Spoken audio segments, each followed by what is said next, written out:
So, very good afternoon, one and all, and I welcome you all in our ISFCP organized dialogue series under the Aegis of IQAC-IIC, organized by ISF College of Pharmacy, Moga, Punjab. Today, we have our speaker of the day, Dr. Ravinder Naik Dharavar. He is currently working as a postdoctoral researcher in Center for Addiction and Mental Health at Toronto, Canada. And today he will be going to discuss a topic on 5 CSRTT methodological and pharmacological manipulations to capture impulsivity. So we welcome you, sir. Hello, good evening, everybody. My name is Ravinder Naik Dharavat. I'm currently working as a postdoctoral fellow at Center for Addiction and Mental Health in Toronto. So, first of all, thank you everyone for having me here. And I want to thank the organizing committee of the expert online series and especially Professor Aarti Singh for inviting me to interact with the young and enthusiastic students at ISF College.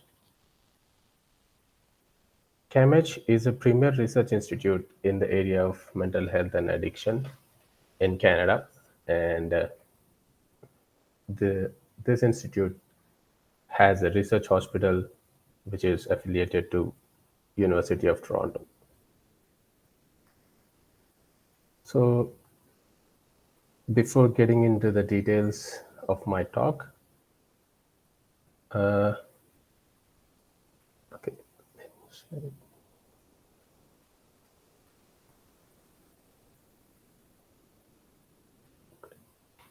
okay, you able to see my screen? Great. Yes, it is visible.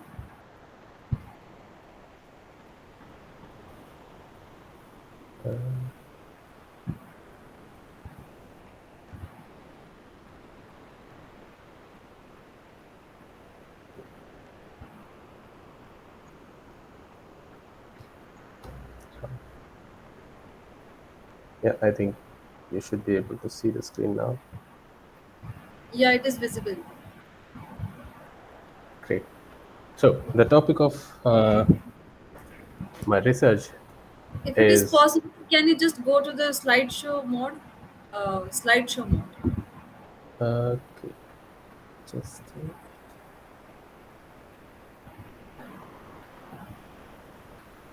is it okay now? Slideshow is not. This Uh, is in slideshow. Okay, let me do it again. okay. Uh,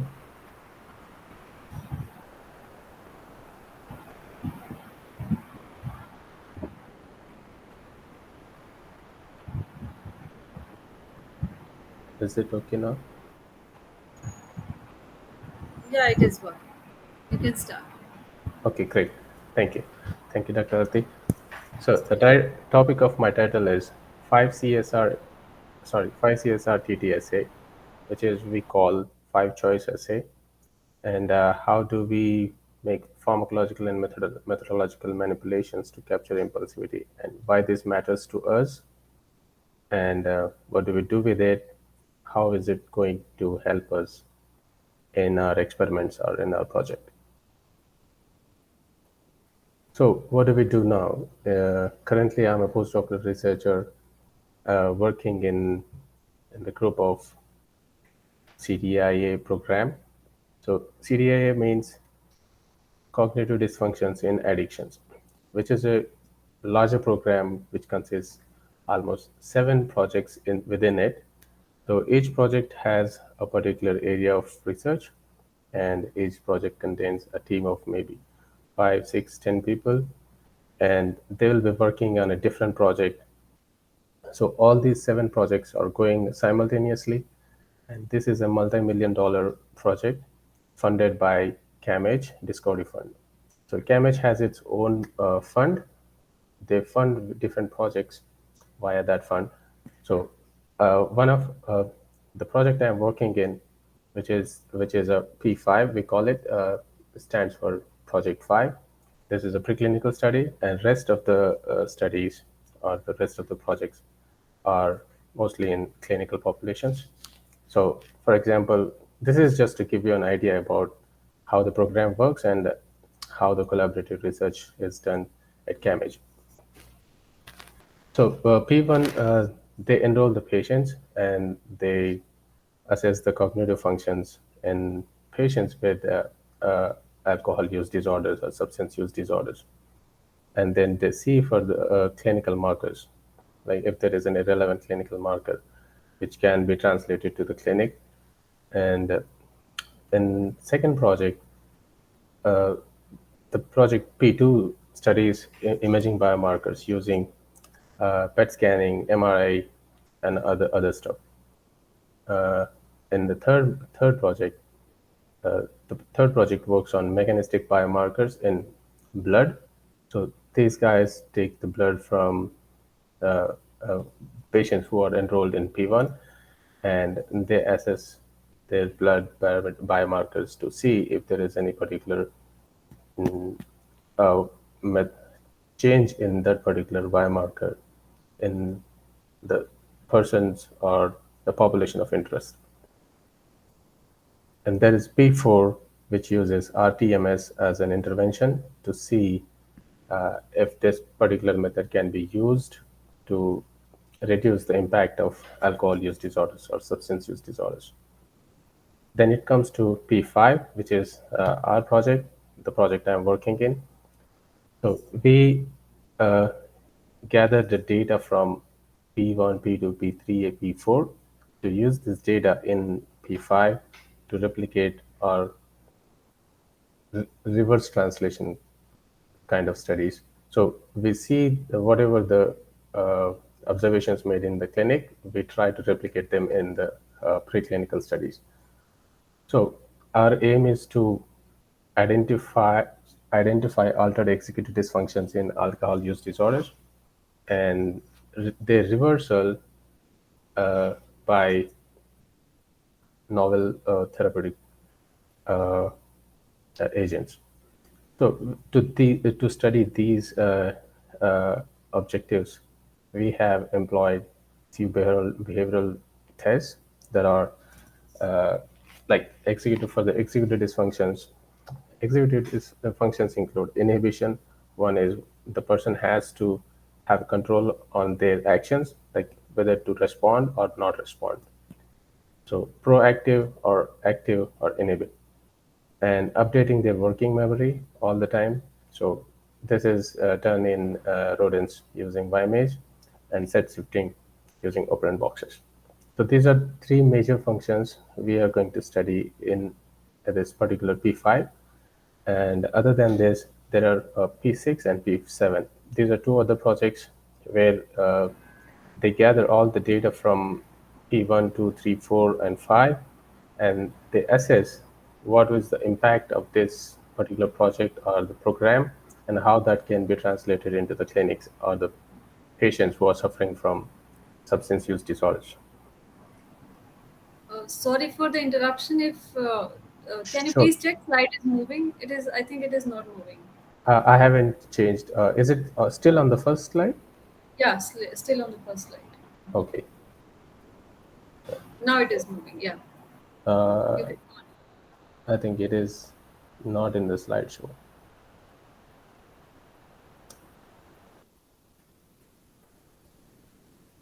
You can continue. It is also visible. Okay, great. Yeah. Yeah. Let me see it this way.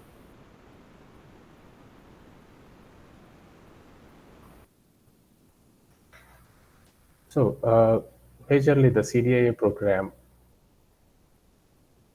program focuses on the substance use disorders, and the substance use disorders impacts on the Canadian population, and how does it how CAMH can work on it and find out or discover few new biomarkers, imaging markers, or therapeutic interventions. And in that part, we'll be like P5 will be playing a major role. Using the data we collect in the clinic, we replicate these uh, findings in animal models. And Apart from this, we also have therapeutic interventions for our own. The substance use disorders are highly prevalent. Among them, alcohol use disorders are the most one. So as you see, like more than 75% of the substance use disorders are in the form of alcohol use disorders.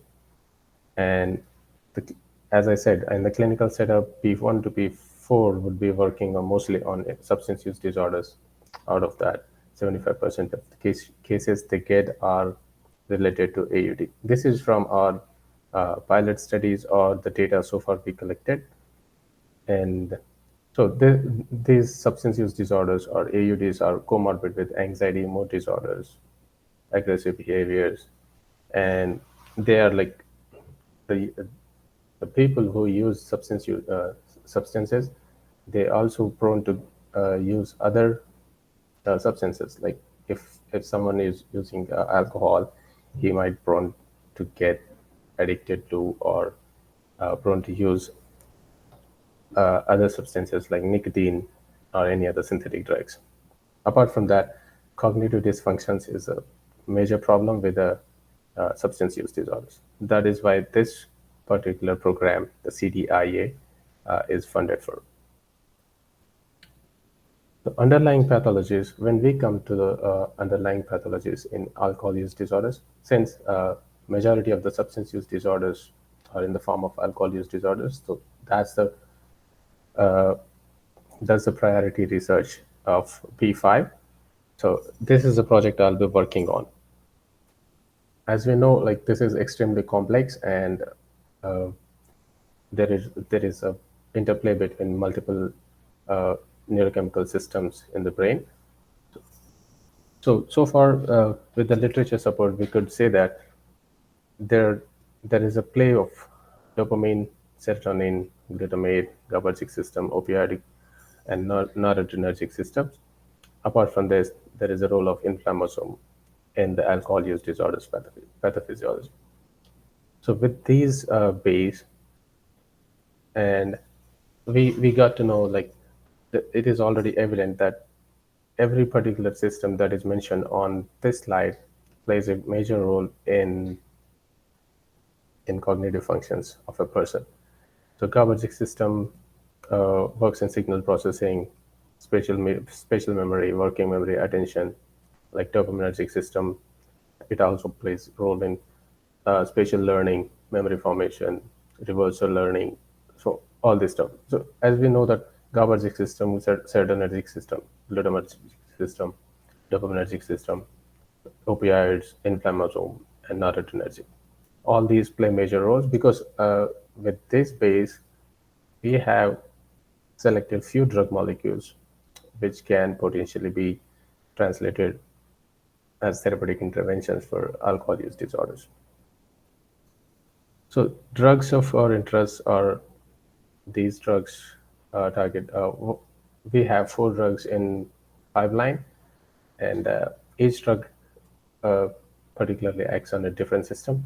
So we have a molecule that is currently in pre-IND stage. That is a lead molecule of the whole group, and different labs are working on the molecule. So this particular molecule acts on GABAergic system. It is a GABA PAM, alpha 5 PAM, and we have the group has already generated a lot of data, and they have they have a company established, and they are raising series of funds to get into the clinical trials. That's a good news for the lab and the CAMH as well. So other 3 drugs, one of them that activates inflammasome, and another one is noradrenergic activator, and the last one is naltrexone, which is uh, which is already in the clinic to use alcohol dependence and all this stuff. But uh, in in our study P5, we will be particularly testing all the 4 drugs for their effect on the cognitive dysfunctions or how they can improve the cognitive function in animals with alcohol use disorders. So as I said, cognitive dysfunctions in animal models can be studied, and they have been widely studied all over the period of almost maybe 50, 60 years or more than that. So how do we do it? For the inhibition or disinhibition studies, we use five-choice serial reaction time task, which I would be saying for the short as a five-choice. So updating and monitoring working memory, it can be studied using alternation task in YMAGE. Shifting between the task or mental sets, it can be studied using set shifting task or operand boxes. So so far, since I have joined the CAMH, I've been working on just the inhibition task or the impulsivity task. Yeah, just getting to know the task, standardizing the task, troubleshooting the task. So we have done a lot of improvements. We have gathered a lot of data in terms of uh, few pilot studies, and now at this point in time, we are at a good stage that we can continue with the drug testing, as I mentioned here. So now we are good that the task works and alcohol diet works. So in from now on, we'll be moving forward with the actual experiments to study the impact of the drugs. So how this all will translate to the clinic? Yes, as I said, there are multiple projects in the program. Each will be working on a different area, and at the end of uh, the research, the P6 and P7 will evaluate the outputs of these projects, and that can be translated to the clinics. And being CAMH is one of the major stakeholder in the Canadian health system, especially the mental health. They have the ability to persuade the government to make changes in the policies, or they can certainly recommend few treatments. So this is how this will work. So alcohol use disorders. So why are we studying impulsivity? So impulsivity or the inhibition. So impulsivity is a antonym of inhibition. So if a person has to have inhibitory response to certain situations. So if a person loses that inhibitory response, then it can be considered as an impulsivity. So there is a lack of inhibition, which is a disinhibition. Sorry. So what defines impulsivity? Actions without foresight that are poorly conceived, prematurely expressed, unnecessarily risky, and inappropriate to the situation. So generally, impulsivity is like you might have seen people taking uncalculated risks. They don't know what is going to happen if they make that step, or they don't understand the situation, or they don't understand the depth of the situation, and they make the step, and it might be uh, fatal to the person who is taking the step. So often impulsivity leads to undesirable outcomes than the desired ones, and impulsivity is a risk factor for continuing drug use. So if a person is suffering from any substance use disorder, and he has got or he has got the impulsivity, or he has lost the uh, lost the inhibition control, so he or she is uh, uh, prone to use the drug for a continued period of time. Other than that, impulsivity can also be used as a diagnostic marker and a marker for treatment outcome, especially for the borderline personality disorder, gambling, ADHD. ADHD stands for attention deficit hyperactivity disorder, and SUDs, the substance use disorders.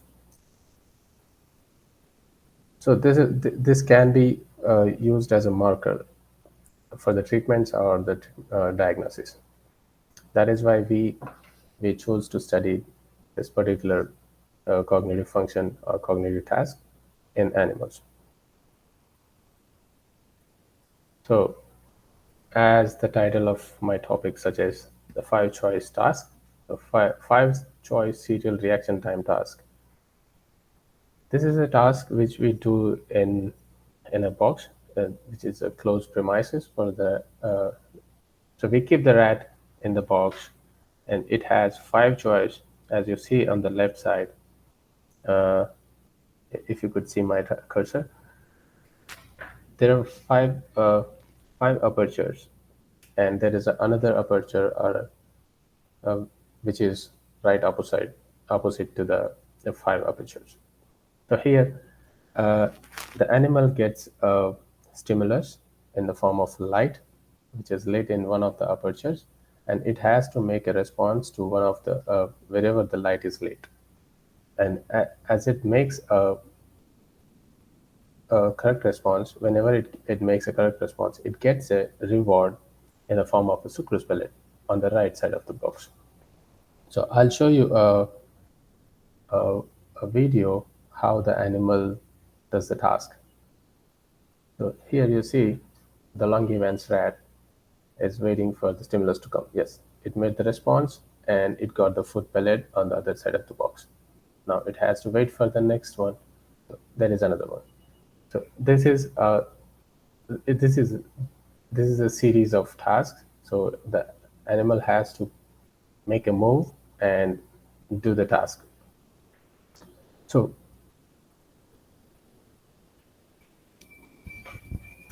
what as the animal does the task, and why is it important, and what do we measure in this task? So when we look at the animal's behavior, we from this task majorly we collect a lot of data, but the data of our interest includes the premature responses, which actually is the measure of the impulsivity or the disinhibition, and correct responses if the animal is paying attention to the stimulus and it is making correct responses, and is the if the attention of the animal is hampered, then it is prone to make incorrect responses and the omissions. So omission stands for there is a stimulus in one of the apertures and the animal is not able to make any response, or animal doesn't want to make any response, then it is considered an omission. So premature response, there is no light in any of the apertures, but the animal is so its inhibitory control is so out of is so lost that it makes continuous responses in apertures even without there is any stimulus.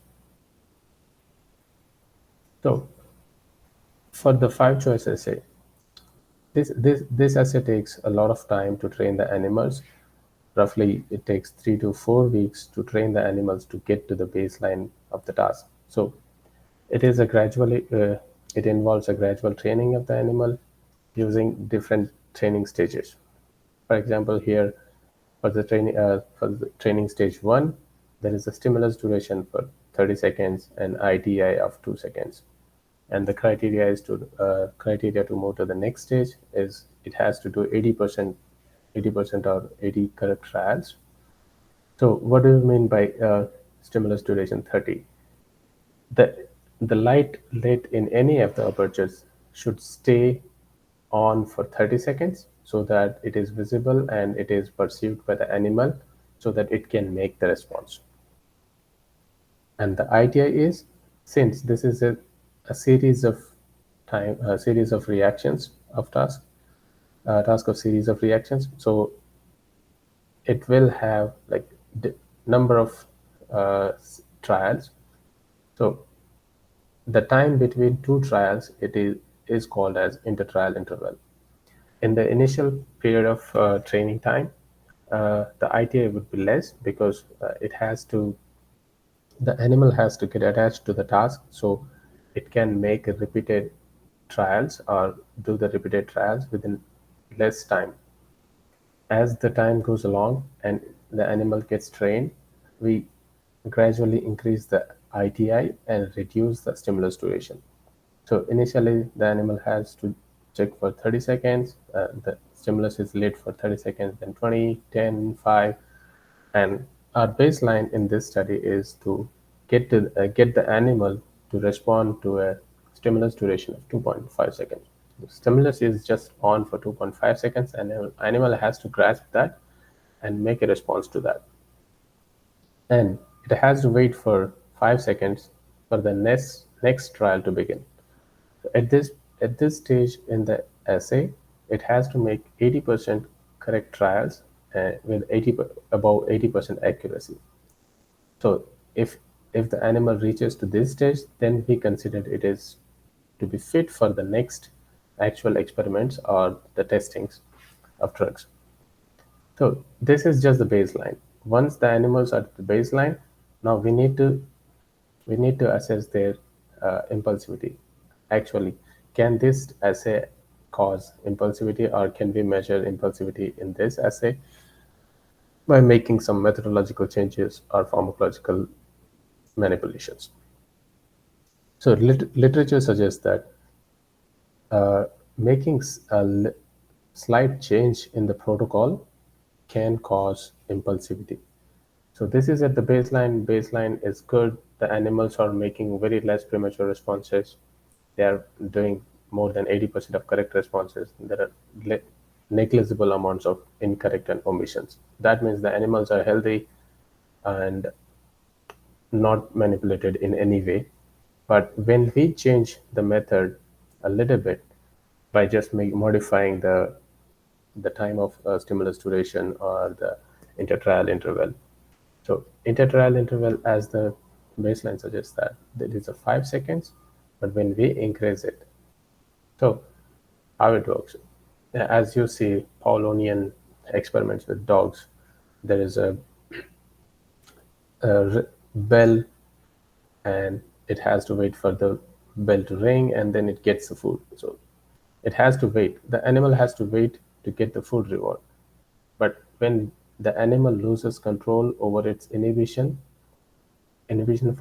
function, so it tends to make a lot of premature responses. Even before the stimulus appears, it makes premature responses. So that is what we assess in this particular task.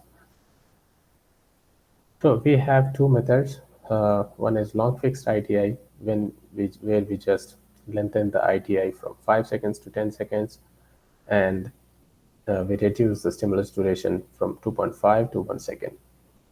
And another method is variable ITI,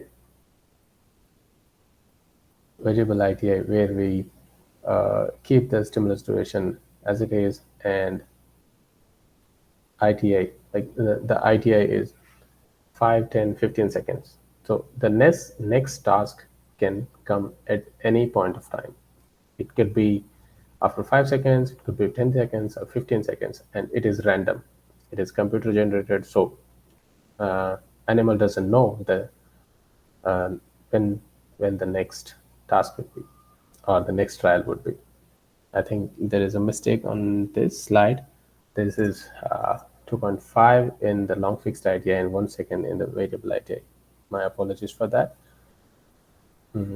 So with we got the animals to the baseline, and we have two manipulations to study the impulsivity.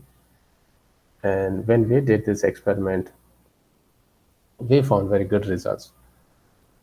So we now have what we want to study and how we want to study and how we measure what we want to study. So the objective of our previous 1 year experiments was to just establish this particular task using two pilot studies. So far I have been just troubleshooting and standardizing the assay, and successfully we could do it. So the main objectives of our pilot studies were: if is the 5 choice assay for the measurement of impulsivity, is it repeatable? Can we pharmacologically reverse impulsivity? Can substance use increase impulsivity in 5 choice? is this method robust? So why do we need to do it repeatedly? Because the CDA 5, the project 5 contains uh, the studies on alcohol use disorders. So for the alcohol use disorders, we need to expose the animals for repeated cycles of alcohol. So for example, we have a study design of 5 days in a week, the animal would be on alcohol diet, and they will be withdrawn from the alcohol for 2 days. Then again, there is another cycle of 5 days, 2 days of withdrawal, another cycle of 5 days. So to get the blood alcohol level that is clinically relevant, we need to expose these animals to repeated cycles of alcohol so that we could see the blood alcohol levels that are clinically relevant, and so that we can say that yes, this particular blood alcohol level which is clinically relevant is achieved in animals, and that is the direct relation to whatever the cognitive dysfunctions we see in the animals. So we'll be testing these animals for a longer period of time. That's why if there is a uh, learning effect in the task, since we are repeating the task, it is deemed to the animals are deemed to learn the task, and they get habituated to it. And once they get habituated to it, they tend to not make responses to the task. So uh, we have standardized, we have troubleshooted a lot of things related to the food restriction, or how long they should be restricted from the food, or how do we do it, how we can keep them motivated. So all this stuff. With that thing in our mind, we have 4 objectives to accomplish, and we started our experiment. With the first experiment, is the 5 choice for the measurement of impulsivity is repeatable. So this particular data suggests that this 5 choice assay is repeatable, and it has very good outcomes in terms of premature responses. The animals are at the baseline, as I showed here. Animals are at the baseline already, and I just need to see if these animals can do premature responses when we make some changes in the method. So this, as you see on the left side of the bar, uh, here the animals are very, so yeah, sorry. We compared two methodological changes or methodological manipulations head to head to see that which one is the best, or which one captures the impulsivity better than the other one. So we have variable ITI where the next trial can come at after like maybe 5 seconds, 10, 15, anything, anytime. And the long fixed ITI is, it's a fixed ITI, that is 10 seconds, which is almost the double the amount of baseline's ITI. So at the baseline, the animals are making less than 20% of premature responses, but whenever we challenge these animals uh, with a variable ITA and long fixed ITA, we were able to see increased premature responses. So the black line shows the variable ITA, and the long fixed ITA shows, the blue line shows the long fixed ITA. So we repeated this task for maybe 2 months, and every time we challenged the animal, we saw the similar effect. So there is a baseline, we challenged, we saw the effect, there is increased premature response. Again, we brought them back to the baseline. So they were doing the task great. Again, we challenged them, we saw the premature responses in both the methods of method manipulations. So this went on for 4 or 5 challenges, and we were able to see, yes, okay, this task is repeatable, and we are able to see the impulsivity even if it is repeated. There is no learning effect in the methodological manipulations or with the long fixed ITA or the variable ITA. So this is the main parameter of our interest, since we are majorly focusing on the inhibitory functions, and there is completely lack of inhibition here whenever we make changes to the method.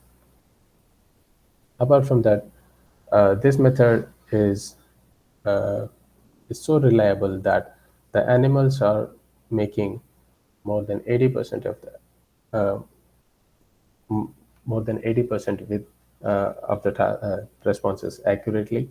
So which says that the animals know the task uh, with or without there is a change in ITI. And yes, and they are making premature responses. So which is very good for us. The animals know the task, and when we challenge them, they do premature responses. That's what we want. So once we got to know that this task is repeatable, so the next question is, can we pharmacologically reverse the impulsivity? Since we will be testing 4 different drugs, and we want to see if these drugs are able to or capable of reducing impulsivity in animals, we wanted to just check if this particular task, using this particular task, can we pharmacologically reverse the impulsivity. So in our next study, we injected these animals with atomoxetine, which is a drug of choice for ADHD and which has procognitive effects, which primarily acts by uh, presynaptic inhibition of noradrenaline and 5-HT. So, when we gave these animals with atomoxetine at 1 mg per kg intraperitoneal dose, uh, we saw there is a decreased premature responses in the animals which are treated with atomoxetine. So the blue bars show the treatment with atomoxetine, and the black ones is just a vehicle control. So whether it is a variable ITA model or the long fixed ITA model, we were able to see a significant reduction in the premature responses that are made by the animals when treated with atomoxetine. And on the other hand, the accuracy of these animals in doing the task is about the same as compared to the vehicle control. So this shows that pharmacologically impulsivity can be reversed using this model, and we can, like, this model qualifies to be a model of choice for our experiments to study our pharmacological drugs or pharmacological interventions of our interest. Once we are done with the second one, so now by making changes in the method, we were able to see the impulsivity, and by testing by treating the animal with some drugs, we were able to, which are known to reduce the uh, hyperactivity and attention, improve the attention. So we were able to see that these particular drugs can uh, lower the impulsivity in this particular. The third thing is, can we increase the impulsivity with substance use? Since alcohol use disorders comes under substance use disorders, so alcohol is our primary agent to induce the impulsivity in our future studies. Therefore, we wanted to see if there is if we use a substance and or we treat the animals with substances, can can they increase the impulsivity? So we have 2 drugs, and we tested them in these animals. One is MK801. It is an experimental drug. It induces impulsivity and schizophrenia-like phenotype in animal models, which acts by blocking NMDA receptors. For these studies, we have used a single dose of 0.03 milligram per kilogram subcutaneous dose. And when we injected this drug to the animals, we were able to see a significant increase in the premature responses at the baseline itself without making any changes in the method. The animals are at the baseline. The drug is given just 30 minutes prior to the task, and we were able to see a significant increase in the premature responses, which is a sign of disinhibition. And when we looked at the accuracy data, so how accurately the animals are doing the task, so there is no significant difference in doing the task. So we can eliminate that these animals do not know the task or they forgot the task. They know the task, they are doing the task, but it is just they are making immense amount of premature responses as compared to the vehicle control. So to make sure that yes, okay, MK1 works better, great, but MK1 nobody uses MK1 as a substance. So we wanted to just check if it is possible, like, can we replicate this study with the use of some substance which is clinically relevant. So we chose nicotine. Nicotine is an anxiolytic drug. Uh, it is used in smoking cessation, like patches or chewing gums or like other stuff. It is known as procognitive, and it is cholinomimetic. For this study, we have chosen a dose of zero point 0.4 milligram per kilogram per day, and it is subcutaneously given. So for this study, uh, there are two stages. So for in the initial stage, the animals were given 5 doses of zero point 0.4 milligram per kilogram per day to desensitize the nicotinic receptors. And once they've withdrawn from the nicotine, there is a gap of 2 to 3 days, and then we tested these animals once they are desensitized uh, with just a challenge of one dose of zero point 0.2 milligram per kilogram subcutaneous. So we have reduced the dose from zero point 0.4 to zero point 0.2. Yeah, so this is enough to re- create the reinforcements or the reinstate the effect of the nicotine in animals. So after 7 days, sorry, uh, after 2 days of the last dose of nicotine desensitization, uh, we gave the animals uh, a challenge with single dose of nicotine, and we were able to see significantly increased premature responses at the baseline. So the MK1 and the nicotine, they are able to induce impulsivity at the baseline without even needing manipulation in the method. So the animals were doing task at 2.5 seconds of stimulus duration and the ITA of 5 seconds. There is no long fixed ITA, there is no variable ITA. So this shows that this method and these drugs are capable of inducing impulsivity at the baseline. Once we are done with the substance use, how a substance use can increase impulsivity in 5 choice. So the final question of our pilot study was, is this method robust enough to be the choice of our experiment or choice of method for future experiments? So I have shown the data from long fixed ITI. This is the data as a yeah, this is the data from our previous slides. So I just segregated the data from a long fixed ITA model. Here, the valleys are the peaks. Peaks show that the premature responses at every challenge, the baseline, the challenge, the baseline challenge, the baseline challenge. So these 5 challenges were done within just 2 months of time. And we gave these animals a 4 month break, closely 4 month break. And when we challenged these animals again with the long fixed ITA, we were able to see the same amount of premature responses as we saw earlier. So this shows that even after 4 months of a break from the task, the animals, like, we just need to get the animals back to the baseline. It takes maybe 3 or 4 days. And when we challenge them with the task manipulation, they were able to make a similar amounts of premature responses without affecting the accuracy of doing the task.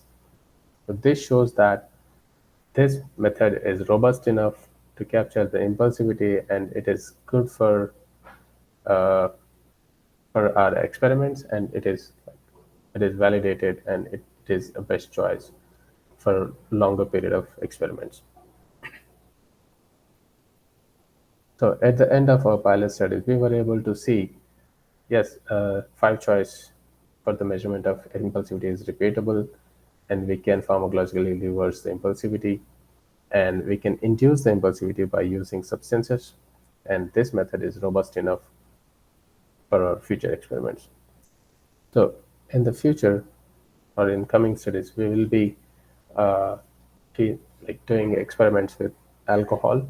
So we will expose the animals to alcohol in their diet and see how would this translate into uh, what we are expecting to, like, can this alcohol feeding or alcohol exposure cause impulsivity, and if we can reduce this impulsivity using the four drugs we chose for these studies. So with this, I'd like to acknowledge our group members, Thomas, Celeste, Mike, and other collaborators from Paul's lab. Paul Fletcher is a renowned guy in the alcohol addiction and other group members from NDA lab and CDA research group leads. Finally, I would like to thank the CAMH Discovery Fund for funding the project, and thank you.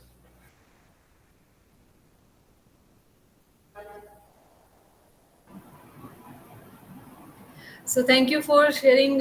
Thank you very much, Dr. Naik. We really appreciate the work you did. So thank you very much for sharing your valuable insight on five choice serial reaction time task. So it was very interesting work, and thank you once again for giving us your valuable time. We really appreciate that. So thank you very much. Thank you, Dr. Ati. Please feel free to ask any questions if you have, or please direct the questions to my email or WhatsApp. I'd be very Yeah, happy to definitely, answer.